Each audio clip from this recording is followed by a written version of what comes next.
Ladies and gentlemen, settle down, relax, and enjoy your time in the company of the Free Radicals.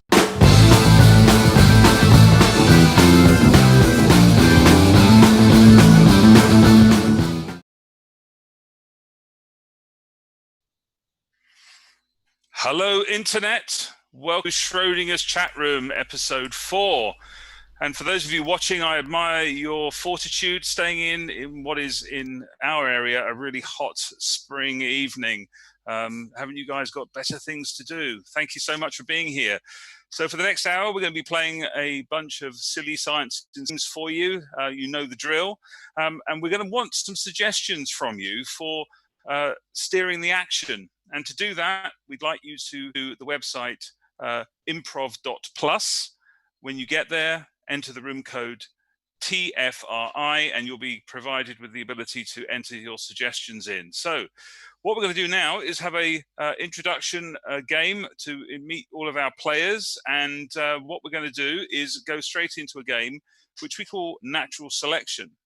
And I'm going to take a suggestion from one of you, and it's going to inform a story that will be told as we go through our list of players in a narrative style. And I will switch at random between each of the players. We will pick up immediately where the previous player was speaking, even down to the syllable. If there's any mistakes, I'll cut them out. We'll get rid of them. And this is a last person standing game, okay? So rather than do a rogues gallery, we'll introduce them as we add them to the game. So what we're going to start off with is from our Improv Plus site. We're going to have a suggestion for our first environment, which is a sci-fi subgenre, and which I've just managed to crash the site. So let me try that once. First technical challenge of the evening. Let's have a look at our sci-fi subgenre. And I like the look of this one. We're going to start with a world populated by invisible aliens. So what I'm going to do now is if all the players would like to their videos, and they'll all start coming in on stream. We will start to see them coming in, and we are going to go straight in with Live to Reading on a world with invisible aliens, starting with Mr. Alex McWilliam.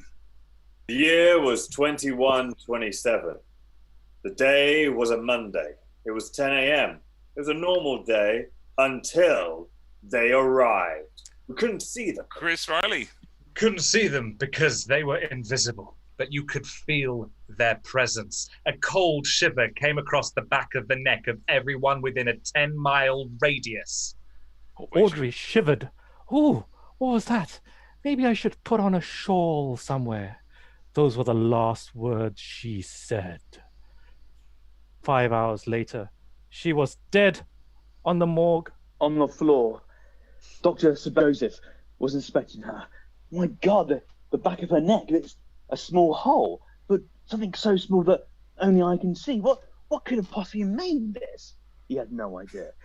He ran over to the internet, got up Google Chrome and went, who makes... He's kind of nobody from the world I know. I'm going to have to look into the stars to find the answer to this quandary. And so as he inspected Audrey's decaying body, and the smell that arose from it just infused her nostrils, she thought. He pulled his telescope from her lifeless corpse, where it had been lodged. And he wondered... You're gone. Sonia has gone. I'm so sorry, Sonia. It didn't help that I turned your video off by accident.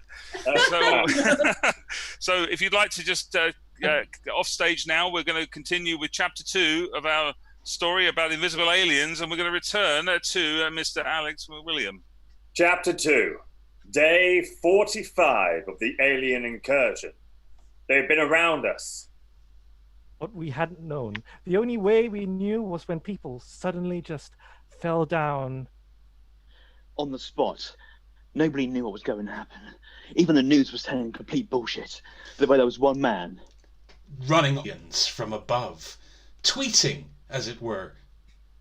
that they would come for each and every one of us, until Johnny, a boy of 13 years old. He had an incredible sense of touch. He could sense these aliens even before they could move. He knew what was going on. Many years ago, his grandfather said to him, "Look, son, one day you will know aliens. Aliens from outer space will come and they will take you off to the stars and teach you things. The ways of the aliens. The great tingle will come upon you and you will seize it up to become the leader of a new world." Okay, Johnny, we'll stop there. We'll stop the end of chapter 2. This is getting too good. These guys are just too good. So we're going to have to introduce something a little trickier for them. Chapter 3 will begin without the use of the letter S in any of the words. So we will return to John Duke. Monday. It appeared out of nowhere. No one really knew what was going on. Bollocks. See you later. Bye. Okay. I'll tell you myself. Okay, on to chapter 4. Starting with Alex. The alien revealed their body to the crowd. "Oh, look!" the boy cried. They are alien, and I will talk to them. So, he got a sew in just at the end. Just the actual tail end of that line. Okay, Weiju, you're gone. Okay, so we're on to the next chapter. No wooden speech, please. Keep it moving. Keep it nice and flowing. Christopher. I cannot observe them.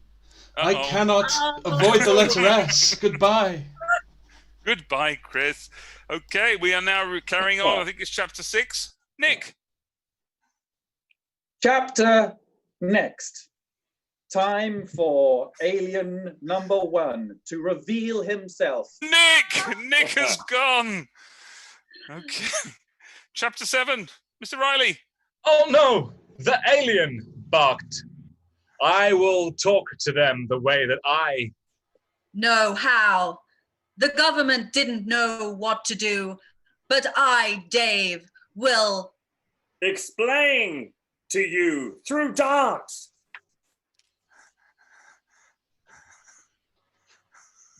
Clear?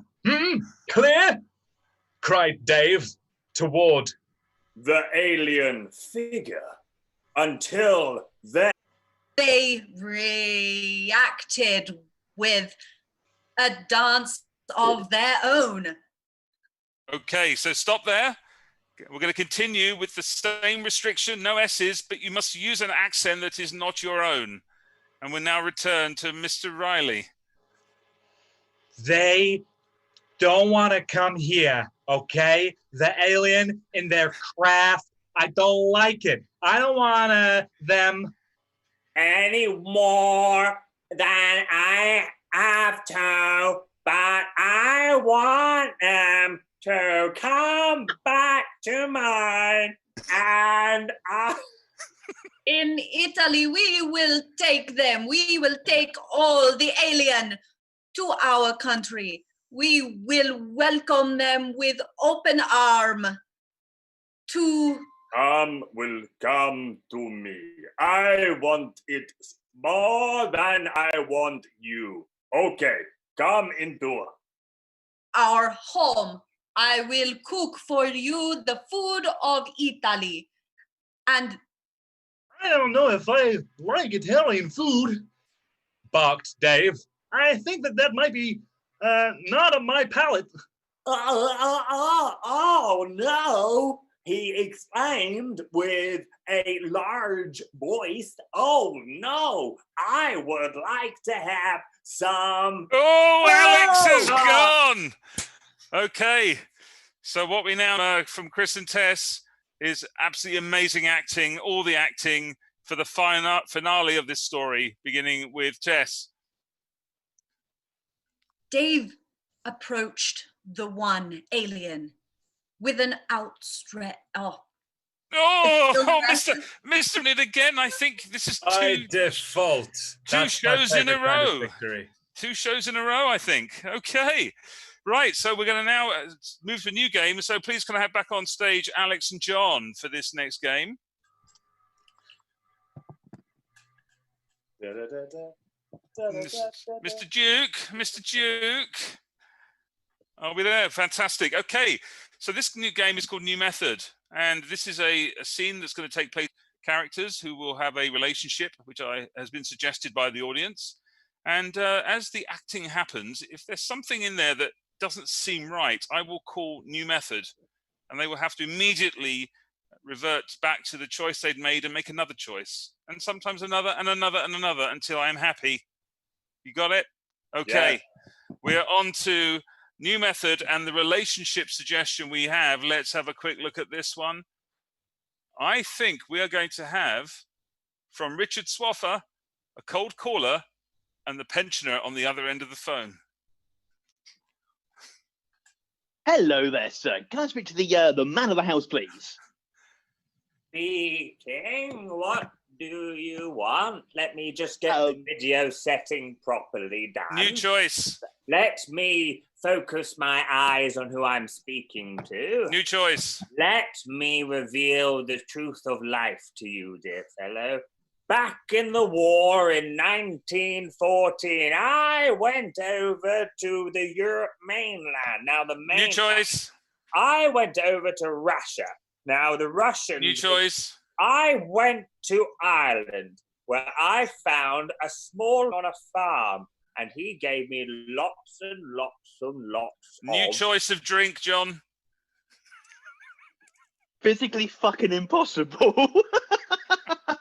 Oh, physically 20 minutes. Impossible. Oh, that's not the kind of language I would expect to use from a Vodafone call center. New choice. Not the language I would expect to use at a Waitrose call center. New choice. Not the kind of language I would use if I was being part of the Union United Front against Korea. I'm really, really sorry. It's been quite stressful around these parts. It's been quite happy around these parts. It's been kind of mediocre. New choice. It's been kind of. I'm impotent. You're impotent. Do you know? I'll show. Impotence is kind. I'll show you. I once got impotence. You know, I got impotence. Look, I'll show you. If I go into the old bathroom, I'll show you all the pills I've got. If I go into my ensuite. New choice. If I go into my spare bedroom. New room, different room altogether. Okay, you need to see what's in here. It's a cupboard. And in the cupboard, there is a lady. Now, I say New lady. choice. In the cupboard, there's 3 parts of a human. Guess which ones? Leg, neck, and shoulder. Oh, my God. It's like you've been in here. New choice. Oh, my God. It's not those. It's 3 other parts. Would you like me to name them? Yes. New choice. No, I'm going to name them. It's a finger, a little toe, and a ear. An ear. Wow. Which ear? New choice. How do they hear you? New choice. Can you speak up? What? Is that your real beard? New choice. Can I see grey? No, you can't see grey. Don't get me senile. New choice. Do you know what there probably is? It's a very stressful time living alone at my age. New choice. I'm single. I have. New choice. Do you know what? I'm a 6'5" athletic old man who's got his own set of parallettes which makes him exercise all kind of days. New weird image. One time, I shoved a carrot into my ear and it came out my nose. Wow, is that during the lockdown, or is that during the war? New choice. Is that during the Second World War? New choice. Was that during Vietnam? Do you know what? Those Vietnamese people really know how to torture people. You know, I thought there wasn't a passageway through your ear and your nose, but apparently there is. Do you want insurance for your phone? How much is it? It's £12.50 a month, and it covers from loss, theft, New and choice. damage. It covers from aliens, like tiny aliens, and it also covers from cowboys and dinosaurs. New choice of last one. Larry Sanders. Now, if I've got it stuck in here, Is that going to? Can you get that out for me with insurance? Well, I wouldn't actually get it out for you. New I would choice. just send you. I would probably would. I've got quite small hands. Do you know what? My wife had small hands. New choice. Do you know what? My dog had small hands. New choice. Do you know what? Hands. Oh, sorry to hear that. No, it's fine. No, it's fine. Look at Stumpy. So I'll put you through for the hands-free then, just in case. Yes, please. Yes, please. Thank you very much. Okay. Wow. On that image, we shall move on to our next game, and this is one of our famous Shred Talks. We have two for you this evening, and the first one is with Chris Holt and his alter ego, who will tell us who that is shortly. And what I'm going to do is quickly set up the presentation so that we're ready for him. In addition, we are going to have a burning question that has been provided for us by the audience. Okay, so the burning question that we have for you to answer is, does the Tardis have flushing toilets? Okay, so let me quickly get over to the presentation, and away we go.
Oh, excuse me, Professor, the technician here. Apparently, we can't hear you over on YouTube.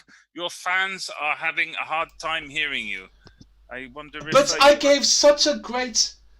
I I gave know, I'm such a so great... sorry. Oh, I'm so sorry, Professor. terribly I don't sorry. know. I hope I can be Yes. heard now. This was incredible. Can I please inform the audience that they can hear me now? I shall wait. I shall just recap exactly where I was. The Early Earth Company, creator. So this was just an analogy for the creation of the Doctor Who series. Yes, can I be heard? Yes, we all good now, Professor. Please continue. Excellent. What we actually saw there was my miming of this whole story, and now I'm recapping it for you. So, primordial soup was representative of the early creative process. We had the nucleotide receptors and the other receptors representing the audience research and the producers, who are a man and a woman as far as I remember, but I do not recall their name. And then they were combined with the lipid pre-receptors, which was the fat cats of the BBC greenlight show. And now, having discovered the history of Doctor Who, I move into the effective dirt tray of the first toilets on the Tardis, which were pumas, or as I mistakenly thought, a leopard by the spots. Now, we are all caught up. The puma lived on the third sub-level of the Tardis, in a cage so big and so well populated with rainforest plants that it thought it was in the rainforest. And yet when it stumbled upon this cannon, it was at a piece of dirt that was composed entirely of the feces of multiple doctors and their regenerations, flushed the toilet, or in those days it was more drop down the hole of the privy into the pot. This nuclear explosion from this cannon would wipe it away, thus negating the need for the flushing. However, this would irradiate the bottoms of the doctors, and therefore we had to replace them quite frequently up until the 13th time. Next slide, please, for the next iteration of the toilet on the TARDIS. Now, we can see here mechanism of the toilet as represented by the Oreo. Now, if I'm not mistaken, this could be a double stuff Oreo, which is very good, because one of the other reasons they had to replace some of the toilet mechanisms on the TARDIS was because they could no longer cope with the turd is. That's the time und relative dimensions in space. This is just a joke of the Germanic variety. Anyway, here we have the unique sliding mechanism that reminds us of the tectonic plates, and indeed of the movement, if you catch my pun, of the Earth, or in this case, the galactic Doctor Bottom. So, first off, the poop would fall down the hole and into the remains of this toilet, where the plate would slide over what we call the ass thinosphere, which is the bottom of the poop. This created a divergent plate boundary.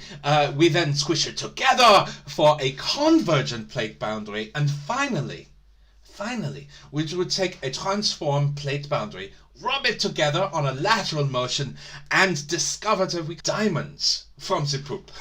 Wasn't this fun?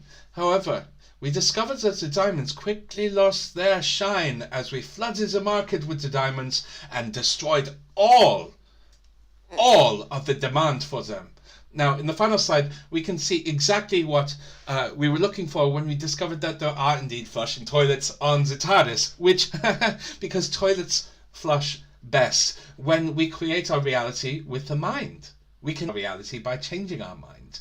Now, this is very true. Have you ever needed a toilet and thought, maybe I'll wait, and suddenly you didn't need another hour? This is exactly what Plato meant, and this is exactly what they did when the Cybermen invaded the TARDIS and installed the flushing toilet of one Thomas Crapper. No coincidence there. So, reality is created by the mind. We can change our reality by creating mind. And this is, in fact, how the script writers work. They write the reality of the show, they erase some of it in the editing, and they create reality in the mind in the show, and thus they went from one toilet to another toilet to the final flushing toilet. In my final slide, I should like to come to a final piece of my methodology. The bullshit producers, the people who produced the American series of the Doctor Who generate the explanations of the fake concepts. They made up the final stories that showed us the transition of Sylvester McCoy to Paul McGann, and thus bringing in Eric Roberts as the Master showed us that we really did have a turd near the TARDIS.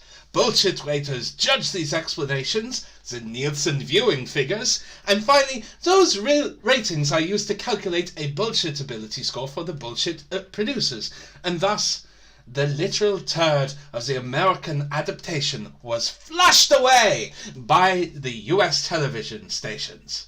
So, let us recap. We have a history of the toilets on the TARDIS. We see the writers changing their mind and changing their mind. We come to the conclusion, inevitably, that there are flushing toilets on the TARDIS, not only literally in the scripts, but figuratively in the way that we judge the audience reaction of our show.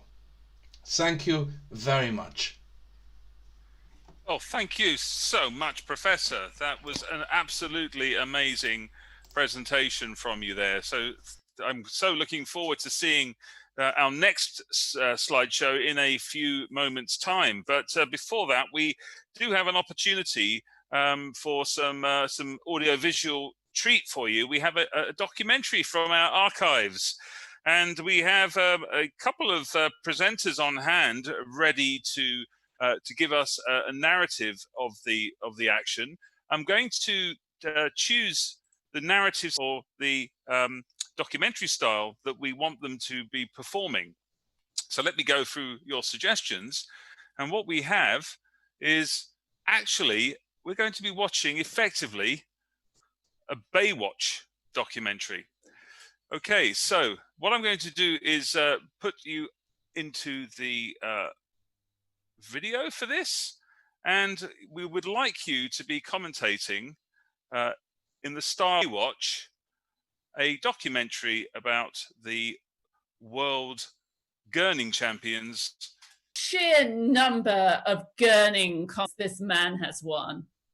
I think we'll end it there. Thank you so much for that amazing insight into gurning. It's an area I didn't really know much about, although apparently I have that face that people come up to me and say, have you ever won anything? Anyway, for the next game, we are going to be playing an event called Periodic Table. And this is a team game. All the players are involved.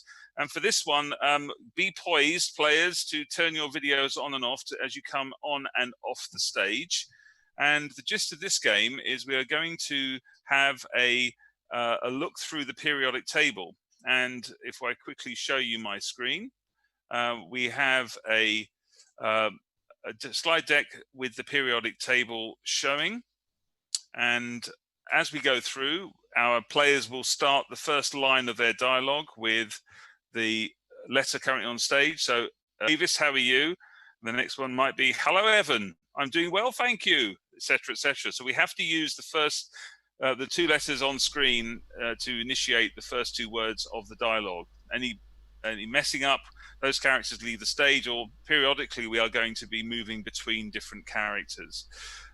So, Mr. Holt, can we grab a suggestion, please? One that you like from those that have been provided from the audience, and we'll get going with our scene. Which one are we looking for? We're looking location suggestion. Location. Let's go with an office. Okay, we're in an empty office, and we're going to have two characters appear on stage, being played by Chris Riley and John. And we will start with a random, or as I scroll up and down, a random point in this list. Away we go, gentlemen. Charlie, see here now. I need those figures as soon as possible, please.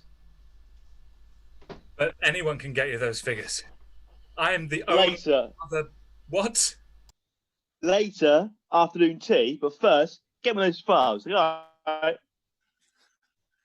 Come, everyone, and do these figures. It's an empty office, you fool!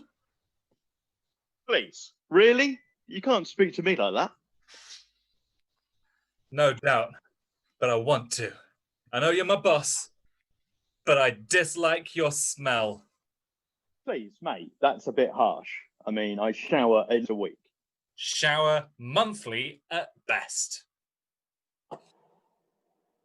Ew. And we now move on to another part of the office where Tess and Wei Zhu are playing two characters.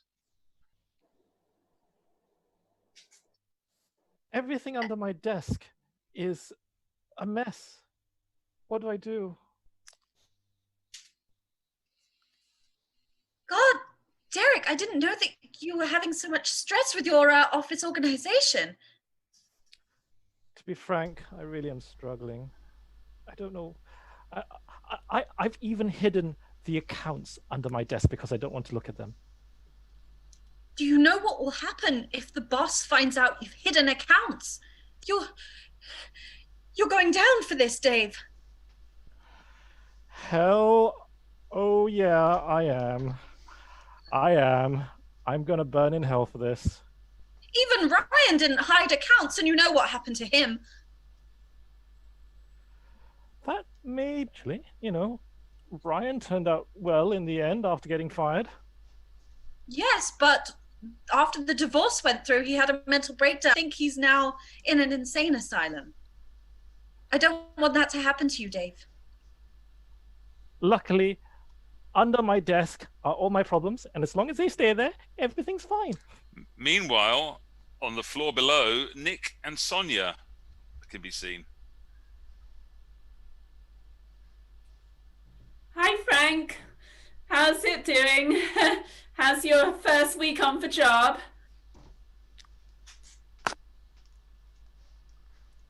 Tina!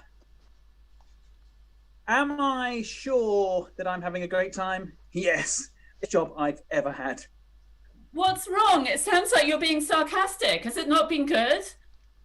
Really, everything is fantastic. I just love it here. I used to work as a producer for a big movie company, and fuck that, I like being in an office. Office?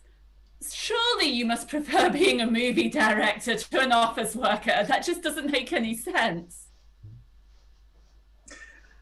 I really, really love being in an office. It's the monotony of it. I love it. I just love it. Please, there's no way I believe you. I mean, you're just built for attention. I mean, I see it in you. I see it in your pores, in your eyes. Underestimated your cleverness, your brilliance. You saw right through me. Yeah. Harry, Grandma always used to say I was the most intelligent of her grandkids. You can't get anything past me. And the camera pans to our final scene where Alex and Chris Holt are quietly in conversation. Timothy, listen. We need to talk about those figures you sent me last week into the office. Please, Brian, I told you they were provisional. But I know you can do better than what you gave me. I have faith in you, Brian. Please. Only you can do these numbers. Only you know what you're doing. I'm but a lowly apprentice. Actually, that's right. You are a lowly apprentice, but you can rise up through the ranks, Brian. I took you under my wing, so I think you could be the best. I think you could be my replacement. Rise? Now? Frankly, rising right now isn't going to do anything. You've got to wait until I've gone. When I retire, the firm will be yours. Right. All of it? Actually, Cassandra's going to have a small share. That's her prerogative, I guess. Perhaps all of it should go to her if you don't really know how to handle the situation, Brian.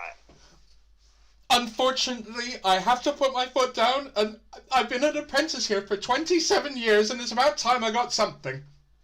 Now, please, don't overreact. That was part of your performance review, wasn't it? Not overreacting to certain news. performance. Uh-huh. I knew you'd me. I knew you'd take my review. You'd hold it against me. And now where am I? About 1.5 meters away from me, maybe 2. Maybe 6 if we're being kind. Centuries of millimeters, centuries of them, hundreds. 200. And we fade away into the distance as we zoom out and leave the office behind. Thank you very much, chaps, for that. That was a good little scene. Okay, for this next game, I will be hosting a tour around an exhibit in one of our online museums. And the players are going to be providing different exhibits for me to talk you through. And it's been carefully curated.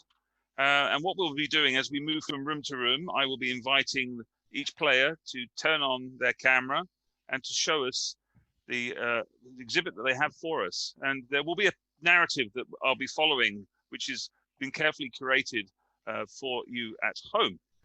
So what we're going to have is a suggestion from you about the type of museum that we are going to be having here. So we have quite a lot of them here. And just so that we can be prepared, so if we go, we're going shortly to Chris, our first exhibit, and we're going to be doing the 1,000-year history of cats.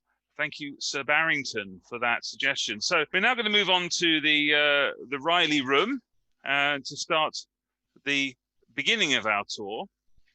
And we see here, at 1,000 years ago, that sort of missing link that we had before cats were cats. They were partly possum. There's very little understood that possums and cats are descended from the same common ancestor. And we here have this kind of halfway house with the strange proboscis, the floppy ears, the unsightly facial hair, and the 2 eyes, really quite grotesque. And many of these were stoned when they were seen by peasants in the street, and they were chased away. And many of them jumped onto ships bound for Australia, which is another story. Australia was discovered a long time before Captain Cook got there. And we now move on to the Bishop room, where we move beyond the missing link, and we are going to see the first evidence of humans attempting to tame wild cats. And it was spotted that by dangling something furry and pink in front of them, you could get the cats to pay a lot of attention, but not get too close, otherwise serious damage could actually could occur. As we know, cats were domesticated originally in the area around Egypt and the Red Sea, a crucible for many other new species. And the domesticated cat would often be seen chasing camels with tassels on their saddles around the desert, and became fond friends of the Berbers that lived there and the Bedouins as they moved around trading from wadi to wadi, and would show each other in their waddies. And we now move on now to the McWilliam room, where we see the next phase of our museum. And here we have an animatronic exhibition, and we see the first example of a cat gym, where the cats would climb up and down the apparatus, using their tails, going up to the top corners of the tents. The Bedouins would be taking them from place to place, and they would do these acrobatic feats. They would be legs and arms akimbo. They would be able to lick their backsides on demand. Would also be able to chase the rats away that would often plague the caravans as they went across the desert. The only problem was with all of those shiny baubles that the Bedouins carried, that sometimes these glittery things would distract the cats, and they'd go chasing off into the desert and often never make their way back into the tents for their evening meal of a bowl of milk and some minced camel. We're now going to move on to the Tess room for the first exhibit that sees us moving out of Africa with the cats. And we now see the first introduction of the cats into the Balkan region of Europe or Eurasia. And here we see a native homesteader balalaika and wearing her burqa, and the cat sort of laying across the fret of the balalaika while the homesteader plays a beautiful little lullaby to the cat in order to stop it from screaming and crying and keeping her children awake. And this was an uneasy partnership for many hundreds of years. The cats were often seen as the bearers of evil spirits, and would often deposit dead animals at the feet of the homesteaders in the middle of the night, and they weren't really sure where they came from. Was it the cat or was it from Beelzebub? And it was a while before they understood the difference. We now move on to the Duke Room, where we are seeing the cat's progress further west into the southern reaches of Europe. And here we see from the mountains of Greece, we see the cat playing with its owner. And this is one of the things that would often happen. The cat would often get so attached to its owner that in the middle of the night, it would smother it and eat the owner, often starting with and moving on to the rest of the body. And we're now going to see the cat, I hope, eating the rest of the body after it's done the head. And I think, no, this cat, as usual, is not complying. Cats are actually very difficult to control. I'm not really sure. Oh dear, oh dear. For the unsightly facial hair, I think we better move on, children, before you bring back up your dinner. We're now going to move on to the Brooks Room, where we start to see the cat's role in the treatment of the Great Plague. And here we see the metaphorical plague out in the streets with his famous gimp-style mask and baseball bat that he would use to beat the fleas carrying the bubonic plague. And here we have the doctor giving the instructions to the cat, a sort of boot camp for cats, morning up in the hills overlooking Paris, preparing the pack of cats for their daily work, going into the sewers, taking down the rats and munching on those fleas to eradicate the plague from the streets of gay Paris. Okay, we now to the Holt Room, and we are going to see now the more modern day use of cats. And here we have a psychedelic era from the 60s, and we have a particularly cool cat here playing with its cat treat. And I think actually this is seeing this cat just about finishing its meal of budgerigar, which had recently been introduced into the homes of the British public from Australia in the previous 50 years. This cat is just finishing off a very tasty little Tweety pie. The legs are just protruding. The cat's probably taken the whole thing and it's on its way down. And my goodness me, that cat looks very pleased with itself. That is one cool cat, but it's going to be a very uncomfortable cat in the morning. And I hope the litter tray has been cleaned.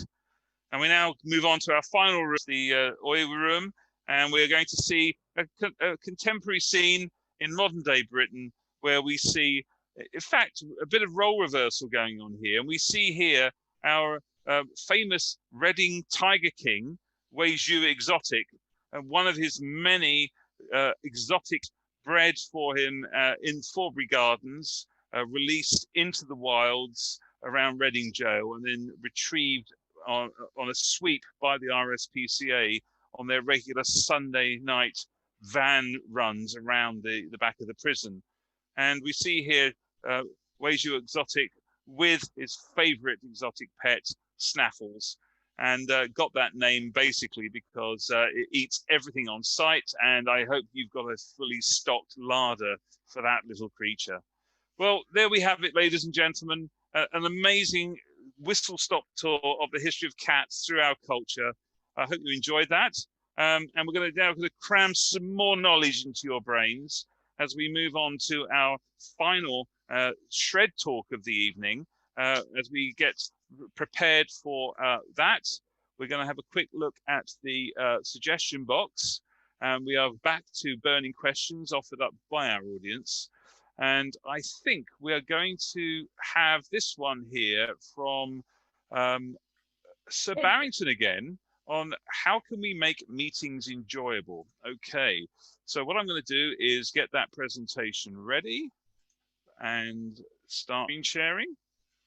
Bear with me a second while I do that.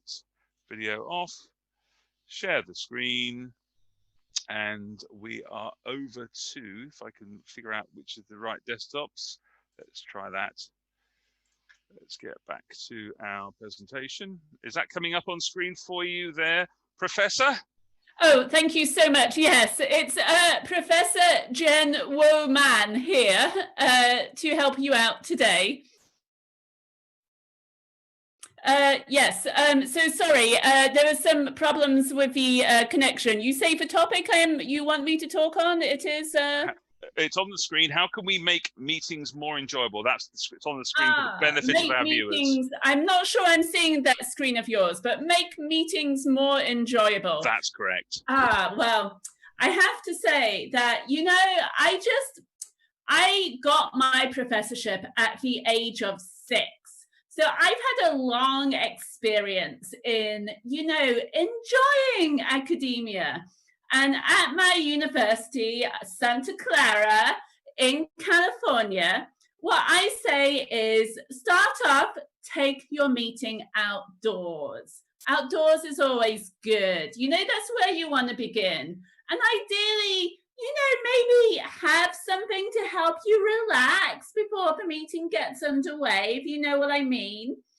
But I have some slides to help me kind of explain it to you a little bit better if you want to start me up there. Yes. So now, one of the things you need to remember, and this is, you know, I am Professor Jen Woman here, and I have that name for a reason, because you would tend to find that the man tries to dominate the meeting. And so us ladies, we have to stop that happening. And so the best way to do that is get him running out of the room if you can, or out of the forest if that's where your meeting is taking place. You know, if he won't go, pull on in the animals. I personally like the elephant for this task. All right, and so moving on, can I have my next? Yes, clustering. Well, this is a critical problem. Sometimes in a meeting, you know, there's just certain people who don't really get on with each other. You know, it's a little bit awkward. And even though us ladies like to try and all be friends, sometimes it just doesn't quite work. And so when that happens, what you really have is you have these two critical dimensions. You have dimension 1, which is, you know, personality. And then you have dimension 2, which is kind of expertise. And so, you know, if you actually want anything to happen, what you have to do is do your little clustering algorithm, which personally I always find easier to do after I've smoked a little something. And then you just spread people out so that they fit well in this 2-dimensional space. Now, where was I? Let's see. Next slide, please. Absolutely. Now, this is a problem. We don't want to be in that important meeting and that is just a no, girls. No more waiting to see who's liked your Instagram. No more checking out, you know, whether Tony from down the road has said anything about that new photo you shared just for him. We ain't doing that no more. We are serious Professor Woman here. We do not let that Facebook interfere with our professional lives. And the next slide, please. Here we go. So, you know, while we have our outdoor meetings, sometimes us ladies just like to work on our bodies. And shall I just say again, quite how male-centric these slides are. Yet again, with ladies' physique and maintaining it. And here we go, clearly made by a man. However, that to one side, what we like to do as ladies when we gather outdoors is just do a few of these exercises. You know, you can take anything around, find a nice twig in the woods, just grab a couple and pull and push and go up and go down. And then when you've done that enough, you will find, reconciliation and consensus just comes so much more easily. And you will burn off at least £1 pound and leave feeling a little bit lighter on the hips. Okay, next. Yes, aerodynamics of a cow. Now this takes me back to my early career days in Milton Keynes with the Open University. Now, many of you Americans out there might not know Milton Keynes is this odd little British town that was kind of artificially made and plonked down with just fields of cows around it. Really perfect for the outdoor meeting. But you know what people found? They found that if you turn cows upside down, they just kind of stay there or, don't do much and can die. So that's not great. So we tried to encourage people to move on with a new hobby. And this was where we published our seminal work, Aerodynamics of a Cow. And in particular, what things can you do to make a cow move fast? I don't want to go into some of those details. Our ladies got creative. But this is the picture of the winning entry, which I think involved a couple of sheepdogs and one very angry farmer. All right, and next, please. That's my lot today. Well, ladies, we always like to finish off being happy, so this is the perfect last slide for that, if you know what I'm meaning. All right, and see you next time. Well, thank you so much, Professor.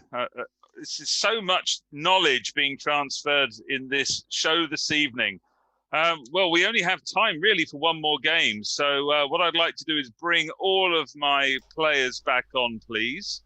And we've just got time for a game of ignoble prizes. So what I'm going to be doing here is giving some categories for the awarding of prizes, and I'd like to hear some suggestions for things that would probably win the world's worst example of these categories. So if you have an idea, please raise your hand and I will call on you to give it, please. So their first category is songs to be played at funerals. Mr. Riley. Is this the real life? Is this just fantasy? Very Caught good. in a landslide. John.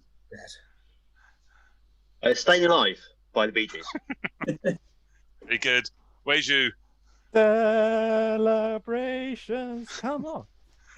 I'm having that at certain people's funerals for sure. Mr. Holt. Do, can't touch this. Do. My, bus hit me. Oh, Alex. Another one bites the dust. Very good, Nick. Moving on up. Moving on. Very good. Sonia, did you have one? Yeah, live and let die. Mr. Holt. Love in an elevator, living it up when you're going down. Very good. Any more for any more? Oh, I think we may have a tie there. I think they were all very good. So there's a tie there for that prize. We'll have to do the tiebreaker later. Right, next category, superhero powers. Mr. Riley. I can tell when your toast is about to upset the smoke alarm. Oh, I like that one. I'd like to have that. Weiju. I can make sure your mum never finds out what you did. That's a bit late for me, sadly, but Sonia. I have a power of persuasion, and I alone can get Dominic Cummings to resign. Oh, quick. Off you go. What are you doing here? Off you go. Chris. Hey, everybody. I am Overcooked Pasta Man. Just leave me in the boiling water for as long as you want and overcooked pasta. Very good. Is your alter ego Al Dente? Oh, don't worry about that. Alex. Lick man, I lick the streets clean. Oh, very good. Anyone for any more? Any more? Chris Holt again. Hello, I'm Social Distancing Man. Fuck off. Very good. Tess. Vomit lady. I instantaneously vomit whenever I see another human being.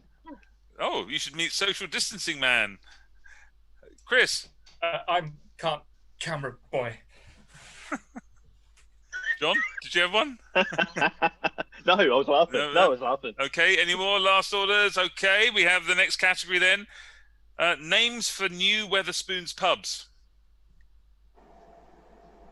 Oh, well, a few hands went up there. Let's start with Tess. Tax avoidance. Oh, very good. Mr. Holt. The piss puddle. Been in that one many times. Chris Riley. Shit, floating on the water. Ah, very good. Weiju. Coronavirus retreat. Oh, yes. Yes, Mr. Riley. The New European would be a terrible name for a Wego. Very good. Any more? Any more? Mr. Holt. The Ryanair Arms. Ryanair Arms. Good. And Sonia. The new normal. It can't be worse. The new normal. Mr. Riley. The living wage. The living wage. Oh, there's some good ones here. Any more? Any more? Oh, do you know what? It's going to be a toss-up between the new normal and living wage. Those two were very good. Okay, let's move on to the next one. Things to say to your partner's parents.